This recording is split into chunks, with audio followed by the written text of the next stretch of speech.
Nossa conversa hoje foi com o senador Luiz Carlos Reis, que ele falou sobre a CPI da pandemia. Ele acredita que existe uma ação orquestrada para derrubar o presidente Jair Bolsonaro. É o que você confere agora.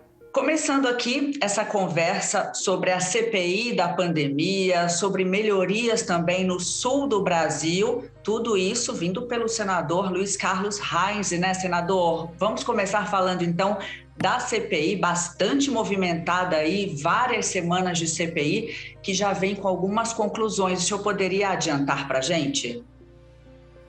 Prazer, Lília, falar com você, com todo o pessoal que está ligado na revista Rolling Stones. Aqui é uma CPI política, não tem nada a ver no combate à pandemia. Infelizmente, nós completamos 2 meses de CPI, tem um foco, e o foco é derrubar o presidente Jair Bolsonaro. Partidos que já têm seus candidatos à presidência da República estão todos alinhados na CPI, sem a maioria hoje, chamado Grupo G7. Nós somos 4 senadores que discutimos com eles uma série de problemas, mas o foco principal não é o combate à vacinação, enfim, o foco é achar narrativas que possam incriminar o presidente Jair Bolsonaro.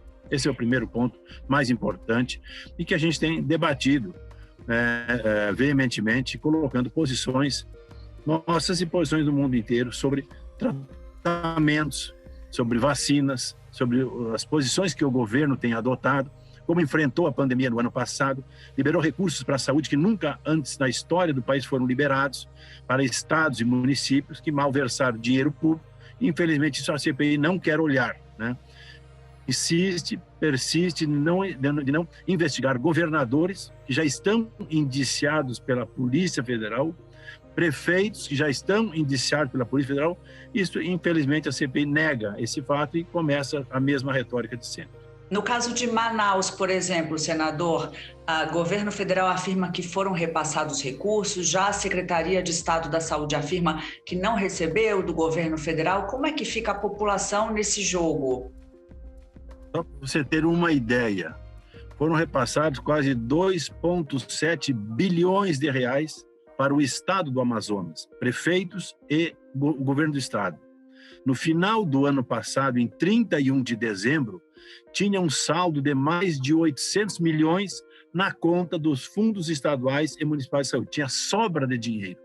Quando chega no mês de março, quando a falta da questão do oxigênio, ainda tinha mais de 900 milhões de reais na conta do estado do Amazonas e nas prefeituras do Amazonas. Como é que vão culpar o governo federal se tinha dinheiro na conta repassado pelo governo federal? E são números reais, que tinham nos saldos das contas do Fundo Estadual de Saúde e no fundo dos municípios do estado do Amazonas.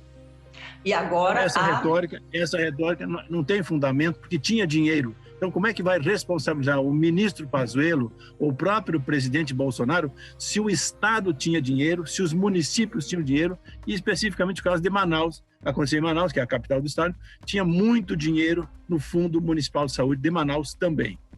E agora há em discussão um pedido de impeachment do presidente Jair Bolsonaro. Como é que o senhor avalia essa situação, senador? O que eles estão tentando são narrativas, né? Agora, o último caso é essa vacina indiana, o Vaccine, que havia um problema. As providências foram tomadas, não existe superfaturamento, né? A denúncia de um pretenso funcionário e um deputado é uma retórica que estão fazendo, criando mais um factoide em cima do fato. Quando ele procura, no final de semana, o presidente, ele determina ao ministro da Saúde que tome providências, tudo aquilo foi prontamente acertado, aquilo que falaram. Os preços que foram acertados, nós temos documentos da Índia. Como é que estão vendendo para outros países? É o mesmo preço que o Brasil pagou. Não foi enviado nenhum dólar, nenhum real, né, para pagamento. Não houve pagamento antecipado. Então, é uma série de retóricas que nada incrimina o presidente. Estão fazendo aquilo que no início eu disse. É uma questão política, estão querendo fatos e factoides para poder incriminar o presidente da República. Tudo isso vai ser investigado, a CPI tem aí um andamento, próximos passos, senador? Próximos passos, nós temos ainda uns 30 dias pela CPI, né, e vamos tentar, né, vamos tentar chegar ao fim. Eu vou dar alguns números importantes para que os seus leitores tenham noção. O Brasil, o governo brasileiro, já comprou 662 milhões de doses de vacina. Isso quer dizer que ele pode aplicar, 3 vezes a população brasileira essas vacinas. Já tem vacina comprada para vacinar 3 vezes. Se é 2 doses dá 400 milhões de habitantes. Já tínhamos aplicado até ontem 129 milhões de doses, já foram distribuídas pelo governo brasileiro aos estados e municípios. Já tínhamos aplicado até ontem 96 milhões de doses de vacina. O Brasil é o 4º país do mundo em doses aplicadas. Primeiro é a China, segundo os Estados Unidos, terceiro é a Índia e o 4º é o Brasil em número de doses aplicadas. Então veja que tudo são retóricas. E um outro ponto importante, Lilian, o governo brasileiro, através do Ministério da Ciência e Tecnologia, está desenvolvendo vacinas brasileiras. Então, hoje, dessas 16 vacinas, 3 estão em estágio mais adiantado. Uma é na Universidade de São Paulo, Ribeirão Preto, uma vacina que está quase pronta, 2, 3 meses estará pronta. Outra é no INCOR, no Instituto de Cardiologia de São Paulo, também que já está bem adiantado o processo. E a terceira vacina bem adiantada é da Universidade Federal de Minas Gerais. Então, são 3 vacinas brasileiras, cientistas brasileiros, com vacinas quase prontas. O meu gabinete, trabalhando também, nós identificamos 16 grandes laboratórios brasileiros que estão inteiramente à disposição e querem fabricar vacinas destas vacinas brasileiras ou até vacinas internacionais. Que bom, indianas, chinesas, belgas, canadenses, russas, essas vacinas que estão também sendo compradas pelo governo brasileiro. Então já existe isso. O governo Jair Bolsonaro, veja como a gente desmonta as retóricas, repassou para o Instituto Butantan, ligado ao governo do estado de São Paulo, 8 bilhões e 600 milhões de reais. Nunca o Instituto Butantan recebeu tanto recurso por parte do governo federal. E mesmo assim, tentam criminalizar o presidente Jair Bolsonaro. Por quê? Porque o governador Dória de São Paulo é um pré-candidato do PSDB à eleição do ano que vem. Então, mesmo recebendo 8 bilhões e 600 milhões de reais, mesmo assim fala mal do governo federal. O Instituto Fiocruz, que já fez o contrato com a AstraZeneca, neste ano de 2021 vai receber em torno de 7 bilhões e meio de reais do governo federal para a produção de vacina. Ok? E mesmo assim, criminaliza o presidente Jair Bolsonaro. Imagina, um instituto como Butantan e Fiocruz, que recebe quase 17 bilhões de reais, mesmo assim segue na retórica de criminalizar o governo. Por isso que nós estamos trabalhando fortemente para que esses laboratórios privados possam produzir vacinas, para ter concorrência com o Fiocruz e concorrência com o Butantan, porque aí a iniciativa privada e pode escrever, baixará o preço da vacina, que são preços absurdos, mesmo essa vacina chinesa fabricada pelo Butantan e mesmo a vacina inglesa fabricada pelo Fiocruz, ok? Então, quando tem concorrência, o preço baixa. Nós estamos trabalhando fortemente com laboratórios brasileiros, cientistas brasileiros que têm interesses em fabricar vacina para entrar no mundo da concorrência. Então, isso é muito importante que eu quero colocar a vocês. Que venham mais vacinas, né? Primeiro, para baixar o preço, e segundo, para que toda a população seja atendida. Vacinas, claro, aprovadas aí com aval da Anvisa. Senador, mudando um pouquinho de assunto... Só para concluir. Não, eu tenho contato, além do embaixador brasileiro, o embaixador França, também com o embaixador Guilhermo, do Uruguai, na tentativa também de nós juntarmos o Mercosul e apresentarmos a ele esse programa de vacinas do Brasil, certo? Para que dizer que laboratórios brasileiros têm também interesse nessa fabricação. E que pode ser para o Brasil, pode ser para o Mercosul e pode ser para o mundo. A Índia também precisa de vacina hoje. Então, esses laboratórios estão prontos e já estão em fase final de discussão com a Anvisa, que está fazendo a sua análise, com o Ministério da Ciência e Tecnologia, do próprio Ministério da Saúde, para que eles possam entrar em campo e iniciar a produção de vacina. Então, também é um processo que está em discussão no governo brasileiro, para que 16 grandes laboratórios, 12 de medicamentos humanos e 4 de medicamentos veterinários, 16 laboratórios de primeira linha no mundo, que podem entrar na fabricação de vacina. Isso é muito bom para o Mercosul, é bom para o Brasil e é bom para o mundo, que tenha concorrência, laboratórios habilitados, próprios, preparados para poder fabricar vacina. Então, é um segundo ponto importante.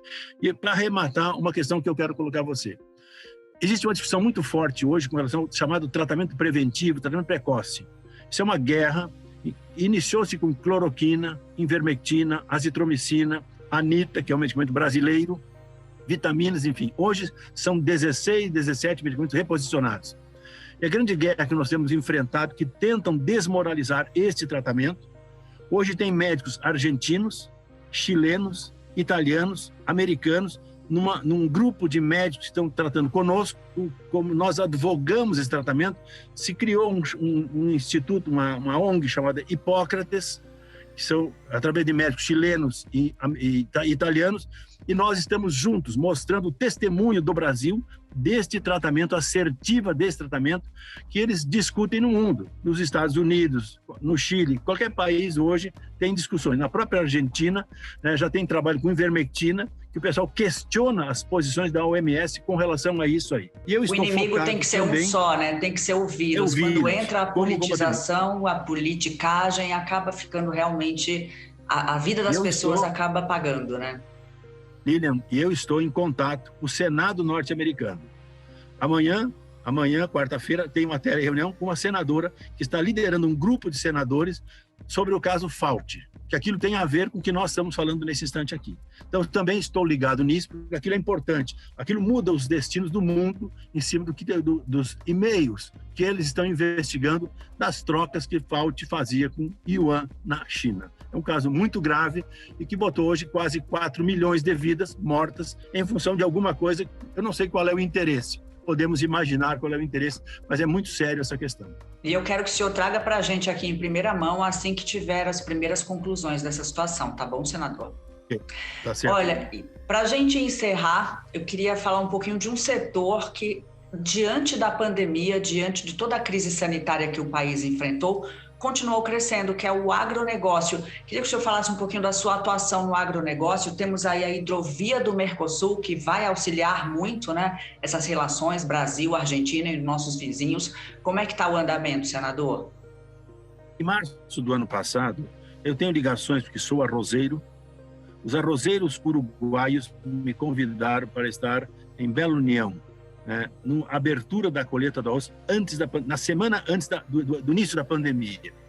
O presidente Lacage, o ministro dos Transportes, esse embaixador Guilherme, as autoridades uruguaias estavam em Bela União. E eu me encontrei com o presidente Lacage, e aí com os ministros, e tomamos uma decisão.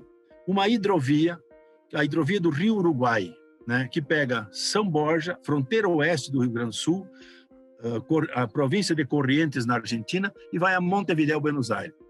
Estamos trabalhando, era um trabalho só entre Uruguai e Argentina, nós incorporamos essa parte do Brasil, que está junto, estamos iniciando um estudo, né, desde São Borja até Montevideo, passando a parte do Rio Grande do Sul, incorporando Corrientes, aí vem outras províncias argentinas e Uruguai, em cima de uma hidrovia muito importante para aquela região do Uruguai, da Argentina e do Brasil.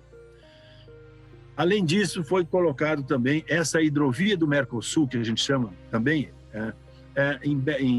na Lagoa Mirim com a Lagoa dos Patos. Casualmente, hoje, nós estaremos à tarde conversando com o secretário Diogo Piloni, que é o secretário de Navegação, Portos e Hidrovias aqui no Brasil, um projeto sobre a hidrovia da Lagoa Mirim. Tem uma proposta de uma empresa privada que está propondo fazer essa canalização com recursos próprios, não governamentais, nem do Uruguai e nem do Brasil. Isso vai fazer a ligação do norte, nordeste do Uruguai, pobre, com o sul do Rio Grande do Sul, também pobre, para que possamos adentrar essa parte do Uruguai que pode implantar soja, pode implantar madeira, arroz e pecuária, ele já tem, né, em cima de hidrovias que o norte e nordeste do Uruguai pode chegar ao centro do Rio Grande do Sul, a Porto Alegre, por exemplo, né? Então, muda de figura aquela região sul do Rio Grande do Sul, norte e nordeste do Rio Grande do Sul, porque aproxima através dessa hidrovia que vai ligar a Lagoa Mirim com a Lagoa dos Patos. Então, é um projeto que nós estamos trabalhando, né, junto com o governo uruguaio. Agora, ao meio-dia, temos uma reunião com os donos da empresa, BTA de São Paulo, né, com o embaixador Guilhermo, embaixador uruguaio, que também está focado conosco. Inúmeras reuniões, nós já fizemos reuniões virtuais com empresários uruguaios, empresários brasileiros, o governo uruguaio e o governo brasileiro sobre esta hidrovia da Lagoa Mirim com a Lagoa dos Patos. Senador, agora a gente sai do trabalho parlamentar para passar no Luiz Carlos Reis, que descansa, que entra no carro e que ouve uma música, e eu quero saber o que toca na sua playlist, o que curte, o que usa de música para relaxar. Paul McCartney, Ringo Starr, George Harrison. Olha, é do rock também, and roll, hein? Claro. E também Rolling Stones, né? Keith Richards tem algumas músicas que eu toco, ele canta pouco, mas poucas músicas do Keith Richards, né? Nós também escutamos Keith Richards e o Rolling Stones. É isso aí. É isso aí. Old rock, old school, né? Rock and roll, old school. Muito obrigada, viu, senador, por esse bate-papo. Prazer falar com você, Eline. Sempre à disposição e às ordens. Prazer e bom trabalho aí na CPI. Tchau.